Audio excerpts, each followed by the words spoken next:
good YouTube? It's your boy B-Lee back again with another video. So I know it's been a long time since I've done a video. I'm not even gonna say a long time. The last video that I did was Child's Play, but I understand that I do be taking long breaks. My bad for that.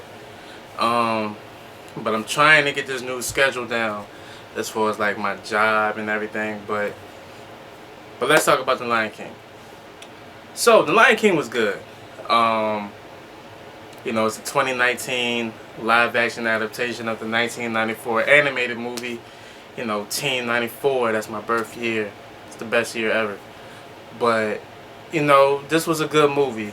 You know, I was nervous at first because, you know, this was literally my favorite Disney animated movie, and I didn't want them to mess it up. But you know, Jon Favreau, he did an amazing job with The Jungle Book. That, you know, I had that interfaith that, you know, he was going to do good with this one. Now, I'm gonna get the negatives out the way. Because this was a live action adaptation, it took away the emotion that the animated movie had. Like, you wasn't just hearing voices from animals, you know. You could actually see the emotion, you could feel the emotion that the characters portrayed. But in this one, you didn't. You couldn't. And I think that's what made the original Lion King unique. And this one, it was just people voicing animals. Like, that's what it looked like. Another negative for me was Scar. I can never pronounce the guy's name that voiced Scar in this one. But one thing about the original Scar, voiced by Jeremy Irons, you know, he made Scar menacing. Like, when you hear that voice, you just know that's Scar. And this one, it was just, I didn't feel it, if you know what I mean. The biggest negative for me is Beyonce as Nala.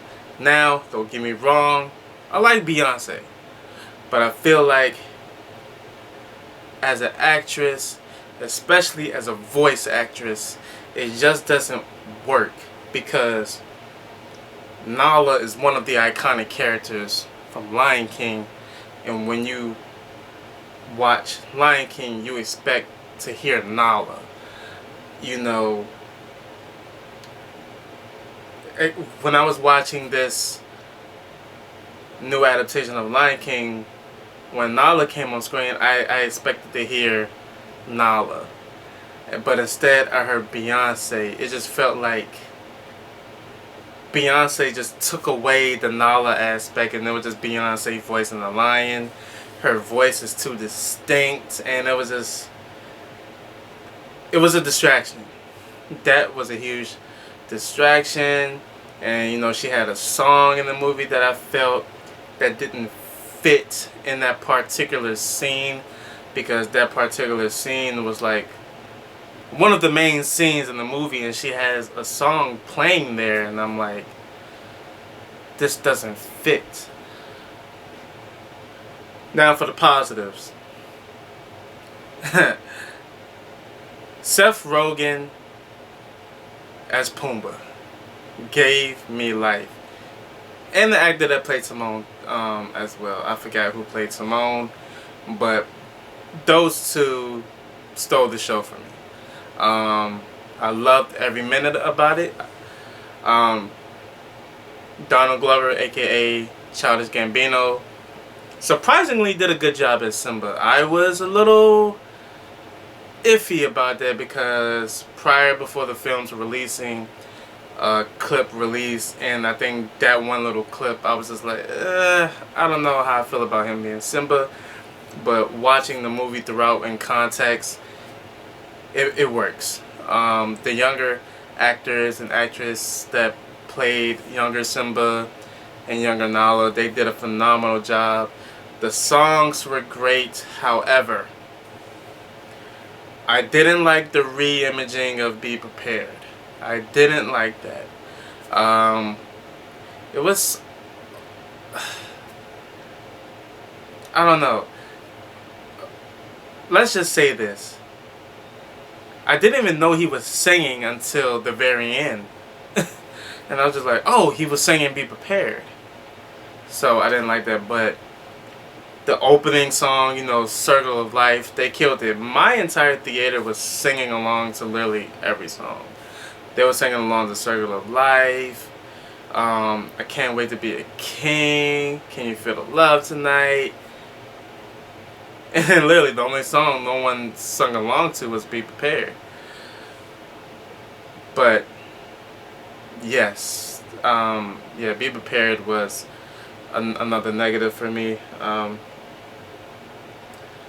Now, the moment we've all been waiting for, James Earl Jones' return as Mufasa. That was A1 for me, because I feel like that iconic voice James Earl Jones had with the original movie, it was iconic. You couldn't touch it. So you had no choice but to get him again for this one. And that was a great move by Disney and Jon Favreau. Thank you for getting him back, because I feel like Mufasa wouldn't have worked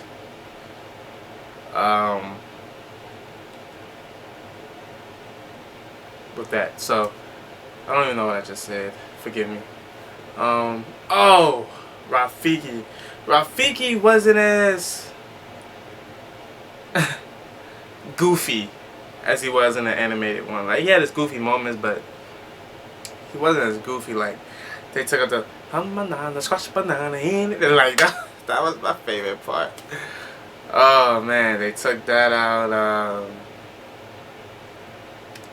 They took out the part where he's like, when he hit Simba with the stick, and Simba was like, "What was that for?" And he was like, "It doesn't matter. That's in the past."